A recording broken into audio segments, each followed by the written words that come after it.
오늘 우리에게 주실 하나님의 말씀은 마가복음 13장 1절부터 3절까지 말씀입니다. 마가복음 13장 1절부터 13절까지 말씀.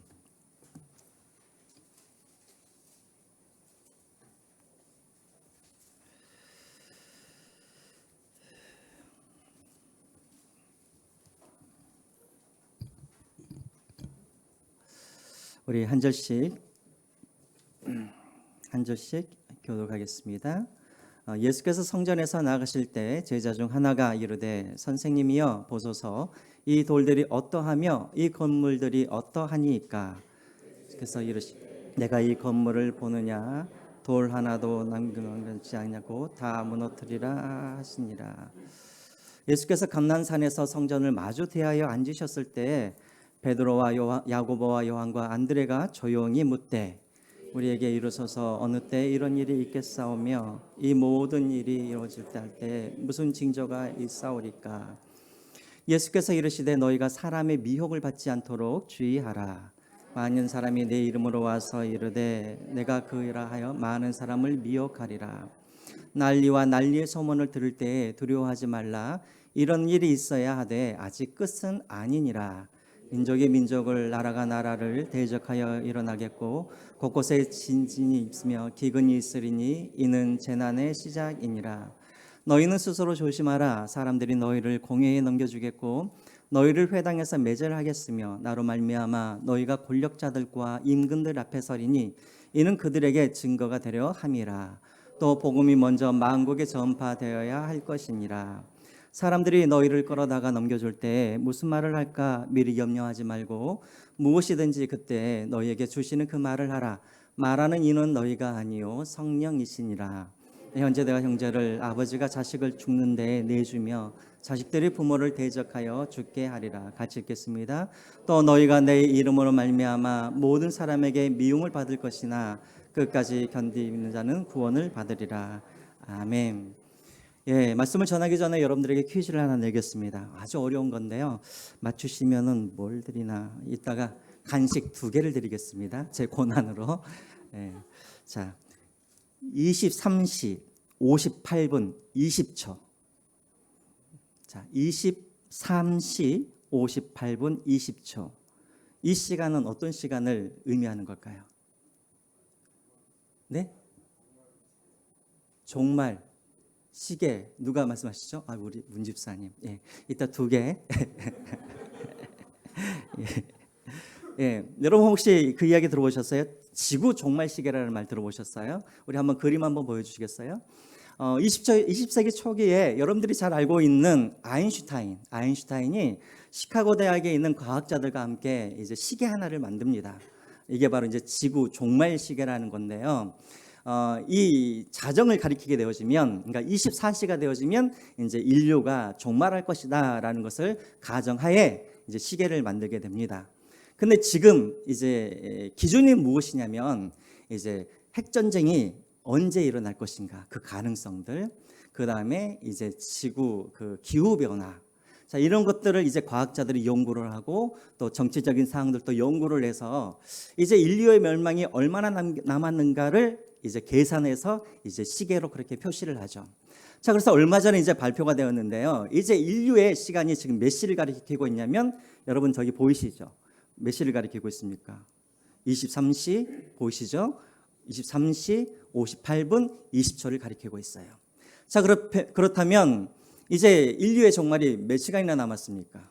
24시가 종말이면 1분 40초 정도 남았죠. 그러니까 여러분 100초 정도 이제 남은 거예요. 이제 100초만 지나면 인류가 이제 망할 수가 있습니다. 근데 이제 요즘에 러시아 전쟁이 일어났잖아요. 그래서 이제 학자들은 이제 이 시간이 조금 더 빨라질 것이다라고 그렇게 이제 그렇게 예견을 하고 있습니다. 자, 여러분들에게 한번 질문을 할게요. 여러분들은 인류의 멸망 곧 올 것 같다라고 생각을 하십니까? 아니면 아직도 먼 미래의 이야기라고 여러분 생각을 하세요? 곧 올 것 같으세요? 모르십니까? 그래요? 저희 아버지는 너무나 잘 알고 계셨던 거예요. 우리 아버지는 항상 저를 볼 때마다 야, 말세다 말세 늘 그러셨어요. 근데 제가 보기에는 우리 아버지도 할아버지가 우리 아버지를 볼 때마다 말세다 말세 그러셨을 것 같아요. 계속해서 말세는 계속 되어지는데 아직 지구는 멸망하지 않고 있습니다. 제가 오늘 왜 이야기를 하냐면 오늘 마가복음 13장에 예수님께서 무엇에 대해서 이야기를 하시냐면 이제 마지막 때 종말에 대해서 이야기를 하고 있습니다. 그래서 여러분 마가복음 13장은 별명이 하나가 있어요. 별명. 무슨 별명을 갖고 있냐면 소묵시록이라는 별명을 가지고 있습니다. 소묵시록. 작은 이제 계시록이라는 이런 의미죠. 왜요? 이 종말론에 대해서 이제 이야기를 하고 있기 때문에 그렇습니다. 특별히 이 본문이 이제 중요한 이유는 무엇이냐면 다른 선지자들이 종말에 대해서 이야기를 하고 있는 것이 아니라 하나님이신 예수님께서 종말에 대해서 이야기를 하고 있기 때문에 그 어떠한 것보다도 이제 중요한 장이라 할 수가 있겠죠. 자, 여러분 먼저 오늘 본문을 여러분들에게 설명하기 전에 먼저 우리가 좀 생각해 보아야 할 것들이 있습니다. 우리가 종말론 하면은 우리가 극단적인 그런 종말론 두 가지 피해야 할 태도가 있습니다. 어떤 것을 피해야 되는가? 첫 번째로는 광신적인 그런 태도들을 우리가 피해야 한다라는 것입니다. 여러분 지금은 이제 좀 그런 사람들이 많이 없어지긴 했지만 여전히 아직도 예수님의 재림을 지금도 기다리면서 재산도 다 팔고 그리고 단체 생활을 하면서 흰 옷을 입고 예수님을 준비하는 사람들이 지금도 여러분들이 있습니다. 주님이 몇 월 며칠에 오실 거라는 것을 정해놓고 믿는 사람들이 지금도 우리 주변에 있다라는 것이죠. 여러분 기억나시나요? 1992년 10월 28일 무슨 날입니까? 1992년 10월 28일 여러분들 기억나세요? 그때 그 다미성교회 이장님 씨가 1992년 10월 28일 날 예수님께서 오신다라고 말을 해가지고 수많은 사람들이 집도 팔고 직장도 그만두고 심지어는 어떤 사람들은 이혼까지 하면서 흰옷을 입고 집단 생활을 하면서 이제 그날을 기다렸습니다. 여러분들도 그날 기억나시죠? 저는 그때 이제 군대에 있을 때였어요. 군대에 있을 때.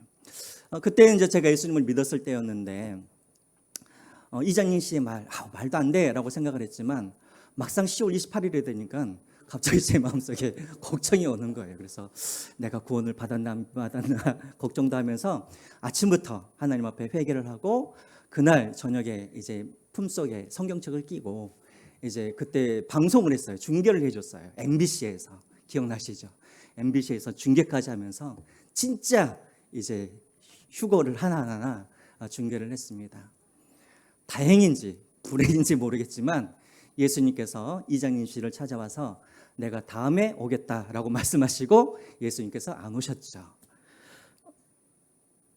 그래서 이게 이제 단순한 그런 해프닝으로 끝나게 되었는데요. 첫 번째 우리가 좀 피해야 할 것은 무엇이냐면 이런 광신적인 이런 반응들, 태도들 우리가 피해야 한다라는 것입니다. 자, 두 번째로 또 반대적인 그런 태도도 피해야 되죠. 예수님의 재림, 종말 이것들에 대해서 너무나 무관심하게 또 살아서는 안 된다라는 것입니다. 여러분 하나님을 믿지 않는 사람들 무관심할 수는 있죠. 하나님을 안 믿는 사람들은 종말에 대해서 믿지 않아도 됩니다. 그런데 문제는 무엇이냐면 예수님을 믿는 우리는 반드시 종말이 있다라는 것을 예수님께서 다시 재림한다라는 것을 우리는 믿고 그날을 기다려야 한다라는 것이죠. 근데 여러분 지금도 많은 사람들은 이렇게 종말 예수님의 재림 이야기하면은 마치 믿는 사람들도 이단 보듯이 그렇게 보거나 또 그렇게 정죄하는 그런 분위기도 있다라는 것입니다. 절대 그래서는 안 된다라는 것이죠.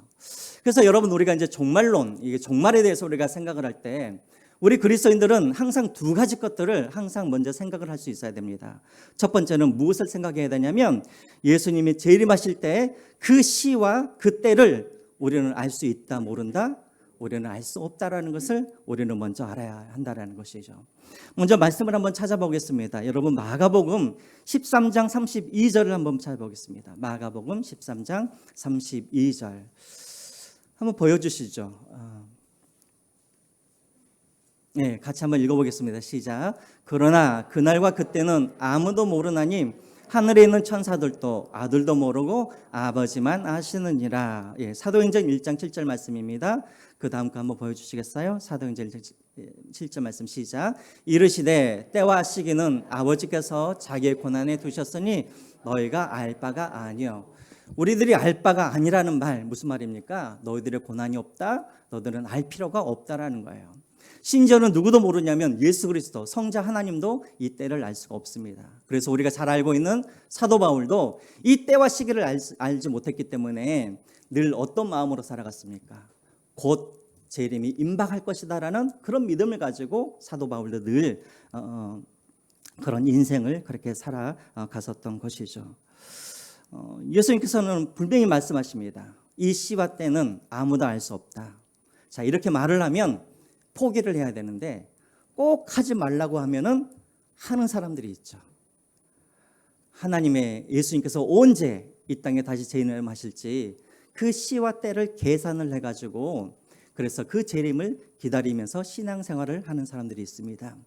이런 사람들을 우리가 뭐라고 부르냐면 뭐라고 부르죠? 시한부 종말론자라고 부릅니다. 시한부 종말론자. 시간을 정해서 그 재림을 기다리고 믿는 사람들을 말하는 것이죠. 여러분, 그래서 특별히 이렇게 시한부 종말론자들은 대부분 공통점이 있습니다. 첫 번째 공통점은 무엇이냐면 여러분 혹시 천년왕국 들어보셨어요? 그 천년왕국 중에 전천년설을 믿는 사람들이 시한부 종말론에 많이 빠지게 되어지죠. 전천년설에는 어떤 내용이 담겨져 있냐면 7년 환란설, 또 휴거, 이런 것들이 이렇게 담겨져 있기 때문에 신학적으로 이런 어떤 환란과 휴거에 대해서 이야기를 하고 있기 때문에 특별히 이제 그런 것들에 대해서 관심을 갖게 되어지면서 이제 계산을 하는 사람들이 많이 있습니다. 그때와 시기를. 또 이런 사람들의 특징이 무엇이냐면 666이라는 것에 대해서 특별히 또 관심을 많이 갖고 또 있어요. 그리고 세 번째로 또 이런 사람들의 대부분은 이제 어떤 성경책을 이제 많이 주로 인용을 하냐면 요한계시록이 아니라 어떤 책일까요? 다니엘서. 그래서 어떤 교회를 보면은 다니엘서만 계속해서 이렇게 공부하는 그런 교회들이 있어요. 그런 데를 보면은 대부분 이런 분들이 이제 그런 교회의 주축으로 이루고 있습니다. 그래서 이 시한부 종말론자의 대표적인 사람이 누구냐면 여러분 혹시 여호와 증인 아세요? 여호와 증인? 아세요? 여호와 증인을 창시했던 사람이 러셀이라는 사람인데 이 사람이 바로 시한부 종말론자였죠. 이 사람이 다니엘서 4장과 다니엘서 8장과 다니엘서 9장 그래서 막 71회, 막 1회 이것을 가지고 계산을 하다 보니까 깨달은 거예요. 1914년 10월 초쯤에 예수님께서 재림하실 것이다 라고 그렇게 계산을 한 것이죠. 그런데 그때 예수님께서 오시지 않았죠. 자, 이렇게 우리 주변에 보면은 이렇게 때와 시를 정하고 이렇게 예수님을 믿는 사람들이 있는데 우리는 철저하게 이것을 경계할 수 있어야 한다는 것이죠. 때, 시를 이야기하는 사람들은 절대 가까이 해서는 안 됩니다. 자, 두 번째로 종말론을 할 때 우리가 꼭 기억해야 할 것은 무엇이냐면 예수님은 공개적으로 재림하신다라는 거예요. 예수님은 공개적으로 재림을 하신다. 여러분 마가복음 13장 21절 또 한번 보겠습니다. 마가복음 13장 21절 우리 한번 볼까요? 시작.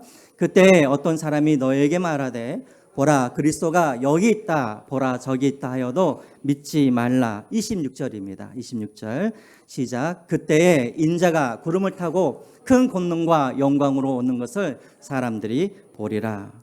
여러분 예수님은 절대 몰래 오시질 않아요. 어떤 사람들은 예수님이 도둑처럼 오신다고 했기 때문에 마치 몰래 오는 것처럼 생각하는 사람들이 있는데 도둑처럼 온다는 말은 무슨 말이냐면 갑자기 임하신다는 말이지 몰래 오신다는 말이 아니에요. 그래서 지금도 어떤 사람들은 내가 재림 예수라고 말하는 사람들이 있죠. 우리나라가 초기에 선교사가 우리나라에 와서 복음을 전하고 그 이후로 자기 스스로가 예수라고 말하는 사람이 무려 몇 명이었냐면 50명이 넘었다고 해요. 50명이. 지금도 자기가 재림 예수라고 말하는 사람이 있죠. 신천지 이만희 같은 사람은 자기는 보혜사 성령이라고 말하기도 하죠.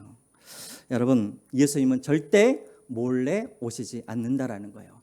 이 땅에 있는 모든 사람들이 다 보는 그 앞에서 예수님이 재림하게 될 거라는 것을 여러분들이 기억하시기 바랍니다. 자, 그래서 여러분들이 항상 종말론을 할 때는 두 가지를 기억하십시오. 먼저는 때와 시기를 우리가 알 수 없다. 두 번째로는 예수님은 공개적으로 이 땅에 오신다. 그래서 이것을 부인하는 사람들은 다 이단이고 우리가 그런 사람들을 철저하게 배격할 수 있어야 합니다. 자, 오늘 예수님께서 왜 갑자기 종말론에 대해서 예수님께서 이야기를 하시는가? 배경이 있습니다. 먼저 여러분 1절을 한번 보실까요? 1절. 우리 같이 한번 1절 보겠습니다. 시작. 예수께서 성전에 나가실 때 제자 중 하나가 이르되 선생님이여 보소서 이 돌들이 어떠하며 이 건물들이 어떠하니까. 자, 여러분 12장까지는 예수님께서 성전 안에서 무리들과 제자들에게 이제 예수님께서 말씀을 가르쳤죠. 자, 끝나고 나서 예수님이 이제 성전 밖으로 나가시려고 하는데 제자들이 예수님을 불러놓고 뭐라고 하냐면 예수님 이 성전을 한번 보십시오. 이 건물의 돌들이 얼마나 아름다운지 그리고 이 성전이 얼마나 웅장하고 화려한지 한번 보십시오라고 그렇게 예수님께 이야기를 하죠. 자, 여러분 제자들이 예수님께 보라고 했던 이 성전은 어떤 성전입니까? 어떤 이름을 갖고 있죠? 예루살렘 성전 말고 무슨 성전이죠? 헤롯 성전이죠. 자, 여러분 성전의 역사 잘 알고 계시죠? 처음에 제일 먼저 성전을 세웠던 사람이 누구였습니까? 예루살렘에 솔로몬이었죠. 솔로몬이 정확하게는 나와 있지 않지만 BC 950년경에 이 솔로몬 성전을 이제 세우게 되어집니다. 자, 그런데 이 성전이 언제 이제 파괴되어지게 되어지냐면 400년 후에 BC 586년에 이 솔로몬 성전이 누구에 의해서? 바벨론에 의해서 불타고 무너지게 되어지죠. 그런데 이 솔로몬 성전이 다시 언제 재건이 되어지냐면 파괴되어지고 나서 70년 후인 BC 516년에 누구에 의해서 다시 재건이 되어집니까? 수룹바벨이라기보다도 이제 포로로 잡혀갔던 유대인들이 다시 돌아와서 그 무너진 그 성전 터 위에 다시 성전을 세우는데 누가 지도를 했죠? 수룹바벨이라는 사람이 지도를 했기 때문에 그 성전을 수룹바벨 성전이라고 그렇게 부르게 되어집니다. 자, 그리고 이제 시간이 또 몇 년이 흐르나면 516년에 이것이 지어졌죠. 자, 또 500년이 또 흐르게 되어집니다. 500년이 흐른 후에 이제 유대인들을 통치하고 있었던 누구? 헤롯 대왕이 이 성전을 다시 재건축을 하게 되는 것이죠. 자, 이 수룹바벨 성전이 무너진 것이 아니라 너무나 낡고 또 너무나 보기에 좋지 않기 때문에 이제 헤롯 왕이 유대인들의 마음을 얻기 위해서 이제 재건축을 하기 시작해요. 언제부터 재건축을 하기 시작하냐면 BC 19년부터 이 공사가 언제 끝나냐면 AD 64년까지 이게 공사가 진행이 돼요. 그러니까 BC 19년부터 AD 64년이니까 몇 년입니까? 83년 동안 이 헤롯 이 성전이 재건축이 되는 것이죠. 자, 이것을 재건축할 때 헤롯 대왕이 이들이 마음을 얻기 위해서 이 성전을 지었기 때문에 그냥 대충 짓지 않았어요. 높이만 해도 15m 정도. 혹시 그림 있나요? 그림?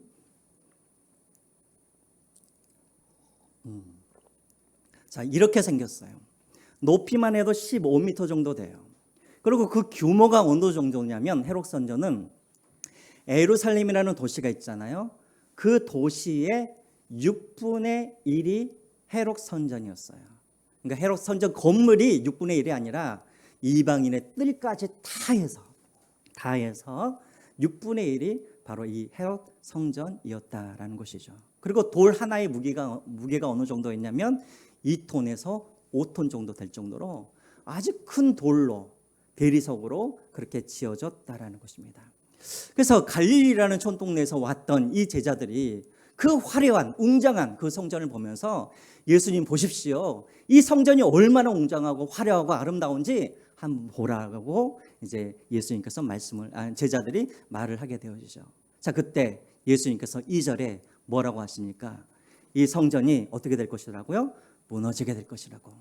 돌 위에 돌 하나도 남김없이 이 성전이 무너질 것이다라고 예수님께서 말씀을 하시죠. 자, 실질적으로 아까 제가 언제 이 헤롯 성전이 다 건축이 됐다고 말씀드렸습니까? AD 64년에 근데 여러분 이 성전이 다 건축된 다음에 2년 후에 AD 66년에 어떤 일이 생기냐면 로마의 지배를 당하고 있던 유대인들이 전쟁이 일어나게 돼요. 전쟁. 이게 바로 1차 유대 전쟁이라고 그래요. 이 전쟁이 몇 년 동안 일어나게 되어지냐면 4년 동안 이 전쟁이 일어나게 됩니다. 그리고 AD 70년에 이 예루살렘 성이 로마의 티투스 장군에 의해서 불타게 되어지고 그때 성전도 함께 무너지게 되어지죠. 그리고 서쪽에 있는 벽만 남게 되어지는데 그 벽이 무슨 벽이에요? 지금 가시면 통곡의 벽이라고 아시죠? 통곡의 벽만 남고 다 무너지게 되어집니다. 자, 얼마나 여러분 허무해요. 83년 동안 재건축을 했는데 재건축이 완성된 다음에 6년 만에 이 성전이 완전히 불타 사라지게 되어지죠.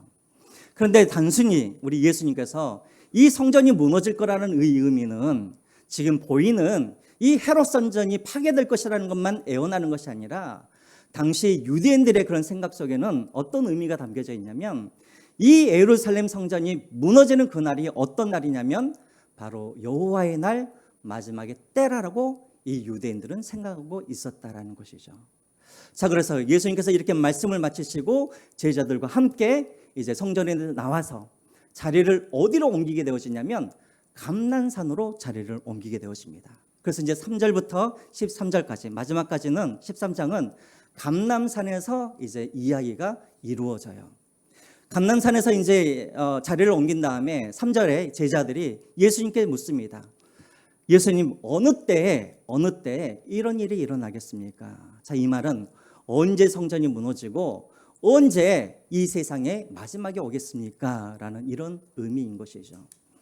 근데 여러분, 예수님께서 감난산으로 제자들과 옮겼을 때에는 의도하는 바가 있었어요. 구약 성경을 보면 이 마지막 때에 대해서 여호와의 날에 대해서 많은 선지자들이 예언을 했는데 특별히 어떤 선지자가 많이 예언을 했냐면 스가랴 선지자가 예수님에 대해서 마지막 때에서 많이 이야기를 했어요.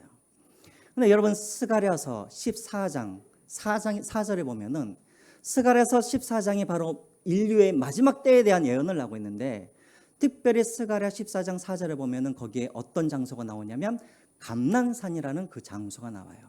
이 감난산에서 하나님이 임재하셔서 이 세상을 심판하는 장면이 나오니까 바로 예수님께서도 의도적으로 제자들을 어디로 데리고 가서 감난산에 데리고 가서 바로 스가랴 14장에 나와 있는 그 내용을 바로 13장에 마가복음 13장에 예수님께서 마지막 때에 대해서 이야기를 하고 있다라는 것입니다. 자, 그래서 이제 제자들이 그러면 마지막 때에 어떤 징조가 있습니까? 라고 예수님께 물었을 때 오늘 13절까지 오늘 우리가 읽었던 이 13절까지 예수님이 세 가지의 징조를 보여주세요. 세 가지의 징조에 대해서 이야기를 하십니다. 자, 첫 번째 징조는 무엇이냐면 5절과 6절을 한번 보시죠. 5절과 6절. 자, 5절과 6절 한번 같이 읽어보겠습니다. 시작. 예수께서 이르시되 너희가 사람이 미혹을 받지 않도록 주의하라. 6절입니다. 많은 사람이 내 이름으로 와서 이르되 내가 그러하여 많은 사람을 미혹하리라. 첫 번째, 종말의 때, 마지막 때에는 어떤 일이 벌어지냐면 많은 사람들이 적그리스도가 나타나서 내가 그리스도라고 말을 하면서 미혹하는 그런 일들이 벌어지게 될 거라는 거예요. 이게 첫 번째 징조입니다. 자, 두 번째 징조는 무엇이냐면 7절과 8절입니다. 7절과 8절 우리 또 같이 한번 읽어볼까요? 시작. 난리와 난리의 소문을 들을 때 두려워하지 말라. 이런 일이 있어야 하되 아직 끝은 아니니라. 8절입니다. 민족이 민족을 나라가 나라를 대적하여 일어나겠고 곳곳에 지진이 일어나며 기근이 일어나리니 이는 재난의 시작이니라. 자, 주님께서 두 번째로 주시는 징조가 무엇이냐면 그때에는 전쟁과 자연재난이 일어나게 될 것이다 라고 그렇게 말씀을 하세요. 마지막 세 번째 예수님께서 주시는 징조가 무엇이냐면 9절 한번 보겠습니다. 9절 같이 한번 읽어볼까요? 시작. 너희는 스스로 조심하라. 사람들이 너희를 공회에 넘겨주겠고 너희를 회당에서 매질하겠으며 나로 말미암아 너희가 권력자들과 임금들 앞에서 서리니 이는 그들에게 증거가 되려 함이라. 또 13절 마지막으로 읽어보겠습니다. 시작. 또 너희가 내 이름으로 말미암아 모든 사람에게 미움을 받을 것이나 끝까지 견디는 자는 구원을 받으리라. 자, 마지막 증거가 무엇입니까? 사람들이 너희들을 핍박하게 될 것이다. 미워하게 될 것이다. 이 세 가지 징조를 줍니다. 자, 여러분 이제 한번 저를 한번 보시죠. 첫 번째 증거가 무엇이에요? 미혹하게 하는 사람들이 생기게 될 것이고, 두 번째로는 전쟁과 재난이 일어나게 될 것이고, 자, 세 번째로는 뭐예요? 핍박이 있게 될 것이다. 자, 여러분 이 징조 오늘 이 시대에 나타나고 있습니까? 네? 이 징조 지금 나타나고 있나요? 그러면 지금 예수님께서 이제 재림하실 때가 된 것이죠. 믿으십니까? 제가 질문만 하면 여러분들이 이제 막 의심을 하기 시작하는데. 자, 그러면 여러분 이 세 가지 징조 지금도 나타나고 있어요? 이 세 가지 징조 초대교회에서는 나타났을까요? 안 나타났을까요? 그때에도 이 세 가지 징조가 있었어요. 예수님께서 승천하시는 그때부터 오늘날에 이르기까지 이 세 가지 징조는 계속해서 일어나고 있었다라는 거예요. 예를 들어서 여러분 초대교회 때도 미혹하는 일들이 너무나 많았죠. 우리가 잘 알고 있는 영지주의자들, 또 몬타니우스 학파들, 또 말시온주의자들. 초대교회 때에도 수많은 이단들이 일어나고, 그 다음에 자칭 재림 예수라는 사람들도 초대교회부터 계속해서 일어나고 있었다라는 거예요. 그래서 사도들도 제자들도 그런 이단들을 보면서 야, 예수님께서 말씀하시는 때가 바로 이때가 아닌가라고 생각을 했는데 그때에도 예수님은 오시지 않았어요. 그리고 지난 2000년 동안 수많은 재림 예수들이 나타나서, 지금도 재림 예수가 있죠. 수많은 재림 예수들이 나타났지만 예수님께서 오셨습니까? 안 오셨습니까? 아직 예수님이 오시지 않았다라는 거예요. 자, 두 번째 징조가 뭐예요? 자연재해와 재난이죠. 자, 여러분 아까도 제가 말씀을 드렸지만 AD 70년에 유대인과 로마인들이 서로 싸워가지고 전쟁을 해서 예루살렘이 완전히 불타고 파괴가 되었어요. 자, 그 모습을 보면서 그때 당시 유대인뿐만 아니라 기독교인들도 이제 세상의 마지막 때 여호와의 때가 왔다라고 그들이 생각을 했어요. 그런데 예수님은 오시지 않았어요. 자, 그 이후로 14세기에 유럽에 어떤 일이 벌어지냐면 여러분들이 잘 알고 계시죠? 흑사병, 패스트. 이 흑사병으로 말미암아 유럽인들이 몇 명이 얼마나 죽었습니까? 3분의 1의 유럽인들이 다 이 흑사병 때문에 다 죽어버렸죠. 자, 그때에도 많은 기독교인들이, 많은 믿는 사람들이 이제는 정말 예수님께서 말씀하시는 그때가 왔다라고 생각을 했었어요. 그런데 14세기 때에도 예수님은 오시지 않았습니다. 그리고 여러분 1914년에 세계적으로 어떤 일들이 일어났었죠? 1914년 인류 최초로 세계대전이 일어났죠. 그 전까지의 전쟁은 어떤 전쟁이었냐면 지역에서 일어나는 전쟁이었어요. 그냥 국지전이었어요. 근데 인류 최초로 1914년도에 어떤 전쟁이 일어나냐면 이 지구의 모든 나라들이 이 전쟁에 휘말려서 싸우는 세계대전이 일어났었어요. 자, 그때 예수님을 믿는 사람들뿐만 아니라 믿지 않는 사람들이 이제 세상의 종말이 왔다라고 생각을 했었어요. 예수님께서 말씀하시는 때가 바로 이때구나. 자, 그런데 그때 예수님이 오셨어요? 안 오셨어요? 역시 예수님은 안 오셨어요. 여러분 마지막으로 세 번째 징조가 무엇입니까? 핍박과 환난이죠. 예수님께서 승천하신 이후에 이 기독교가 로마로부터 인정받기 전까지 313년 전까지 10명의 황제에 의하여서 10번의 큰 환난이 오게 되어져요. 그 환난을 당할 때마다 그리스도인들이 어떻게 생각을 했냐면 이번만큼은 예수님께서 재림하시겠구나. 왜? 예수님께서 말씀하시는 그 핍박이 지금 이때 이루어지고 있기 때문에 예수님께서 오시리라 이들은 믿었어요. 자, 그런데 예수님께서 오셨어요? 안 오셨어요? 예수님이 안 오셨어요. 자, 그러면 여러분 저를 한번 보세요. 분명히 예수님께서 이 마지막 때, 종말의 때 예수님께서 이 세 가지 징조가 일어날 것이라고 말씀을 하셨는데 그 징조가 초대교회부터 지금까지 2000년 동안 이런 징조가 계속해서 일어나고 있음에도 불구하고 예수님이 오셨어요? 안 오셨어요? 예수님이 오시지 않았어요. 그러면 여러분, 예수님이 오늘 말씀하신 이 징조들 다 거짓말이라는 뜻일까요? 예수님이 거짓말쟁이입니까? 왜 예수님께서 말씀하신 대로 그 징조들이 다 나타났음에도 불구하고 예수님이 안 오셨냐는 말이에요. 왜 그럴까요?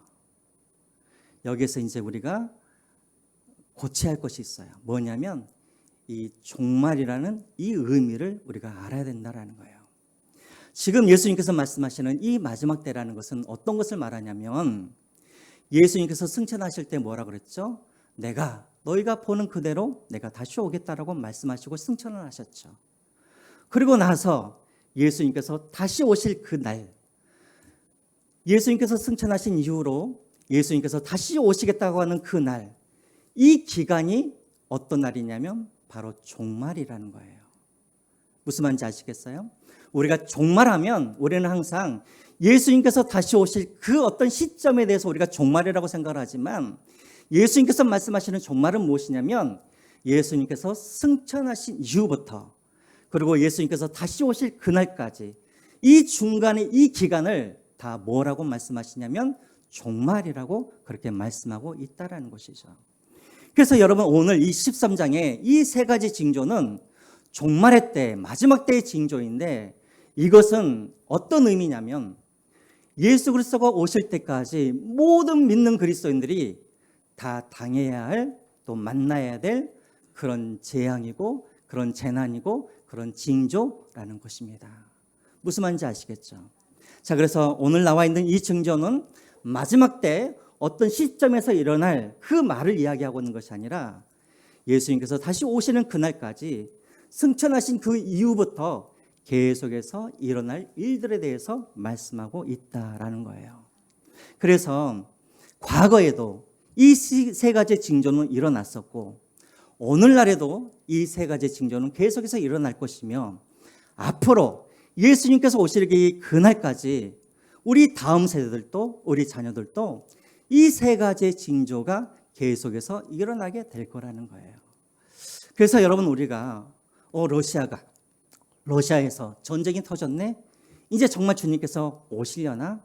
물론 그럴 수도 있지만 이 징조는 앞으로도 계속해서 일어날 징조라는 것입니다. 그렇다면 목사님, 우리는 이 땅에서 어떻게 살아야 됩니까? 계속해서 핍박이 있고 계속해서 사람들이 우리를 미혹하고 계속해서 재난과 전쟁이 일어나는데 이 말세를 살아가는 우리는 어떻게 살아가야 됩니까? 여러분 우리가 몇 가지만 우리가 찾아보겠습니다. 먼저 여러분 5절을 한번 보십시오. 5절에 보시면 동그라미를 한번 쳐보시죠. 5절에 주의하라라는 단어가 있죠. 주의하라. 거기다가 한번 동그라미를 쳐보십시오. 주의하라. 그리고 7절에 뭐하라? 두려워하지 마라. 거기에다가 동그라미 한번 쳐보시죠. 두려워하지 말라. 또 10절에 복음을 전파하라. 거기에다가도 한번 동그라미를 쳐보십시오. 10절에 복음을 증거하라. 그리고 13절에 뭐라고 됐습니까? 끝까지 견디라. 여기에 여러분들이 동그라미를 쳐보시기 바랍니다. 우리 주님께서 이 종말의 시대를, 말세의 시대를 살아가고 있는 우리에게 요구하는 것이 무엇인가? 너희들이 열심히 다니엘서를 연구하면서 내가 언제 올지 그 때와 시기를 맞추라.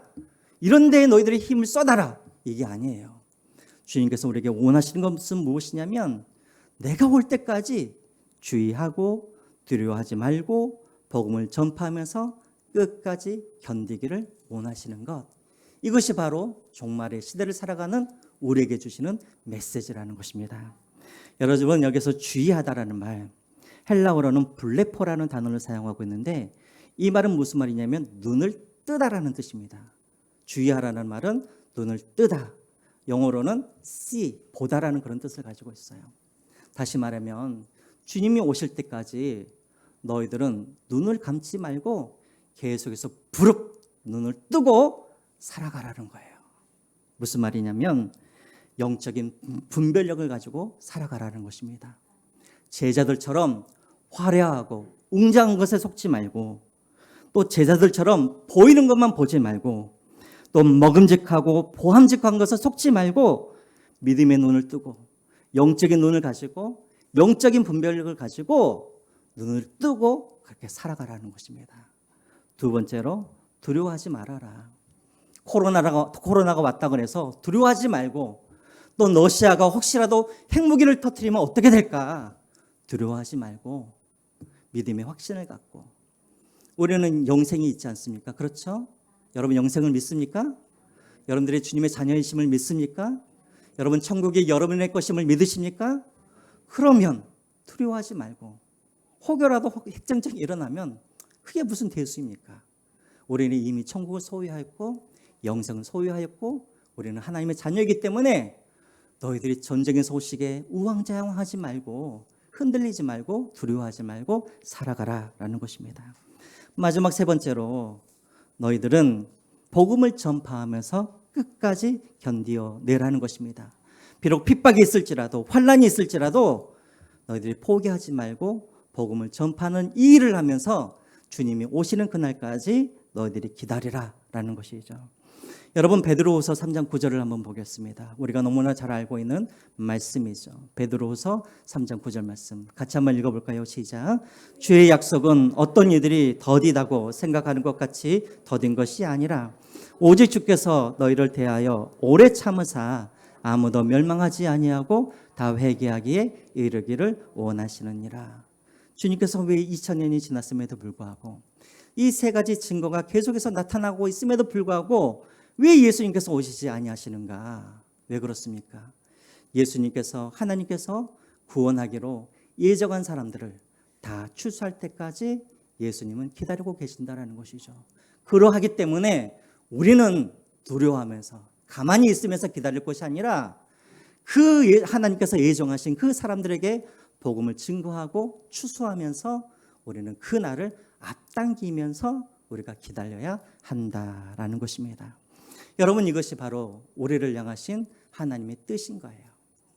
우왕좌왕하지 말고 그 시기와 때가 언제인지 그런 데 관심을 갖지 말고 주의하며 두려워하지 말며 그리고 복음을 전파하며 끝까지 견디라. 이것이 주님이 우리를 향하신 뜻입니다. 이제 여러분 말씀을 맺겠습니다. 여러분 우리가 재림을 이야기하면 우리 주변에 우리를 조롱하고 우리를 어리석다라고 말하는 사람들이 얼마나 많이 있습니까? 또 우리 안에도 의심이 생기죠. 벌써 2000년이 지났음에도 불구하고 예수님께서 오시지 아니하니까 어떤 사람들은 혹여라도 예수님께서 거짓말하신 것은 아닌가. 또 예수님께서 내 시대에는 오시지 않을 거라는 이런 안이한 생각으로 우리가 살아가서는 안 됩니다. 예수님께서 비록 더디 오실지라도 확실한 것은 무엇이냐면 예수님은 반드시 이 땅에 오신다라는 것입니다.